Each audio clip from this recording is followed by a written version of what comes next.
Chapter 5. Within a short walk of Longbourn lived a family with whom the Bennets were particularly intimate.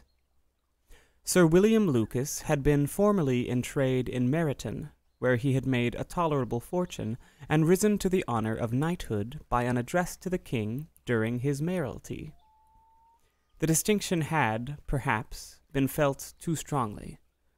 It had given him a disgust to his business and to his residence in a small market town, and, quitting them both, he had removed with his family to a house about a mile from Meryton, denominated from that period Lucas Lodge, where he could think with pleasure of his own importance, and, unshackled by business, occupy himself solely in being civil to all the world.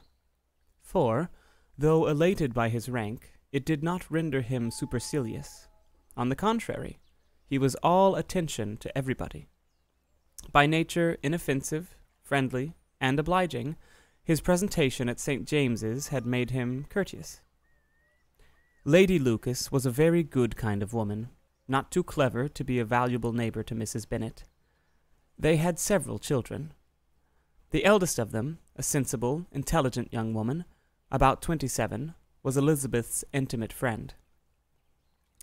That the Miss Lucases and the Miss Bennets should meet to talk over a ball was absolutely necessary, and the morning after the assembly brought the former to Longbourn to hear and to communicate. "You began the evening well, Charlotte," said Mrs. Bennet, with civil self-command, to Miss Lucas. "You were Mr. Bingley's first choice." "Yes, but he seemed to like his second better." "Oh, you mean Jane? I suppose, because he danced with her twice." "To be sure, that did seem as if he admired her. Indeed, I rather believe he did. I heard something about it, but I hardly know what. Something about Mrs. Robinson."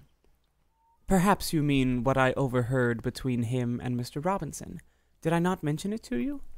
Mr. Robinson's asking him how he liked our Meryton assemblies, and whether he did not think there were a great many pretty women in the room, and which he thought the prettiest, and his answering immediately to the last question, 'Oh, the eldest Miss Bennet, beyond a doubt. There cannot be two opinions upon that point.'" "Upon my word! Well, that was very decided indeed. That does seem as if... But, however, it may all come to nothing, you know." "My overhearings were more to the purpose than yours, Eliza," said Charlotte. "Mr. Darcy is not so well worth listening to as his friend, is he? Poor Eliza, to be only just tolerable." "I beg you will not put it into Lizzie's head to be vexed by his ill treatment, for he is such a disagreeable man that it would be quite a misfortune to be liked by him. Mrs. Long told me last night that he sat close to her for half an hour without once opening his lips." "Are you quite sure, ma'am? Is not there a little mistake?" said Jane. "I certainly saw Mr. Darcy speaking to her." "Aye, because she asked him at last how he liked Neverfield, and he could not help answering her, but she said he seemed very angry at being spoke to." "Miss Bingley told me," said Jane, "that he never speaks much unless among his intimate acquaintance. With them he's remarkably agreeable." "Do not believe a word of it, my dear. If he had been so very agreeable, he would have talked to Mrs. Long. But I can guess how it was. Everybody says that he is eat up with pride, and I dare say he had heard somehow that Mrs. Long does not keep a carriage, and had to come to the ball in a hack chaise." "I do not mind his not talking to Mrs. Long," said Mrs. Lucas.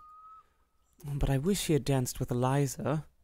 "Another time, Lizzie," said her mother. "I would not dance with him if I were you." "I believe, ma'am, I may safely promise you never to dance with him." "His pride," said Miss Lucas, "does not offend me so much as pride often does, because there is an excuse for it. One cannot wonder that so very fine a young man, with family, fortune, everything in his favor, should think highly of himself. If I may so express it, he has a right to be proud." "That is very true," replied Elizabeth. and I could easily forgive his pride if he had not mortified mine.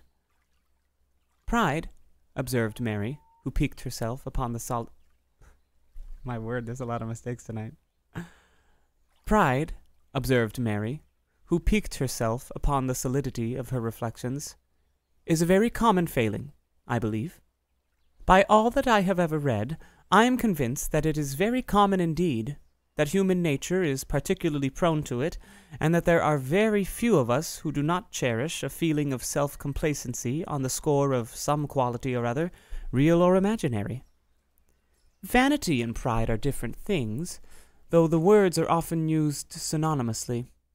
A person may be proud without being vain. Pride relates more to our opinion of ourselves, vanity to what we would have others think of us. "If I were as rich as Mr. Darcy," cried a young Lucas, who came with his sisters, "I should not care how proud I was. I would keep a pack of foxhounds, and drink a bottle of wine every day." "Then you would drink a great deal more than you ought," said Mrs. Bennet. "And if I were to see you at it, I should take away your bottle directly." The boy protested that she should not. She continued to declare that she... The boy protested that she should not. She continued to declare that she would, and the argument ended only with the visit.